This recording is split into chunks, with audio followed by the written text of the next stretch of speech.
টানা পঞ্চম দিনের মতো ইউএস ডলারের দরপতন হয়েছে।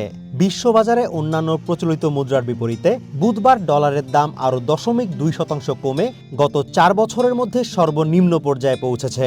মঙ্গলবার প্রেসিডেন্ট ডোনাল্ড ট্রাম্প ডলারের দুর্বল হয়ে পড়া নিয়ে দায়সারা মন্তব্য করেন, আর এর ঠিক পরেই ডলারের দাম আগের দিনের তুলনায় 1.3% কমে যায়। ডলারের এই দরপতনের ফলে বিনিয়োগকারীরা আমেরিকার মুদ্রার বদলে স্বর্ণ এবং সুইস ফ্রাঙ্কের উপর আস্থা রাখতে শুরু করেছে বলে এক প্রতিবেদনে জানিয়েছে ব্রিটিশ গণমাধ্যম দ্য গার্ডিয়ান।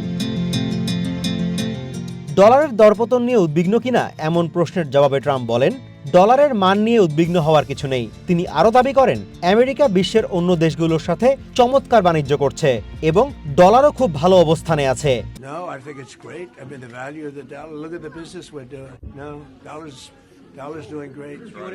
গত 1 বছর ধরে ডলারের মান 10% কমেছে।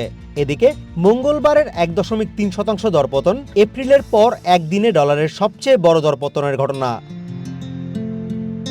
গার্ডিয়ান জানিয়েছে, ডলারের এই দরপতনের ফলে আমেরিকার মুদ্রার প্রতিদ্বন্দ্বী অন্য মুদ্রাগুলোর মূল্যমান বেড়েছে। 1 দশকের বেশি সময় পর সুইজারল্যান্ডের মুদ্রা ফ্রাঙ্কের দাম ডলারের বিপরীতে সর্বোচ্চ পর্যায়ে পৌঁছেছে। চলতি বছর এরই মধ্যে ডলারের বিপরীতে ফ্রাঙ্কের মান 3% বেড়েছে। এর আগে 2025 সালের পুরো বছরে ফ্রাঙ্কের মান 14% বেড়েছিল। ফ্রাঙ্কের পাশাপাশি ইউরোর দামও বেড়েছে। বুধবার প্রতি ইউরোর বিপরীতে $1.20 বিনিময় হয়েছে। গত এক সপ্তাহে ডলারের তুলনায় ইউরোর মূল্য 2% বেড়েছে।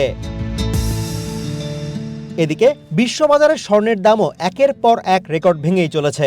বুধবার আউন্স প্রতি স্বর্ণের দাম বেড়ে $5,300 ছাড়িয়েছে। এমন পরিস্থিতি অব্যাহত থাকলে বিশ্ববাসীকে হয়তো ডলার ছেড়ে অন্য মাধ্যমে বিনিয়োগ করতে হবে।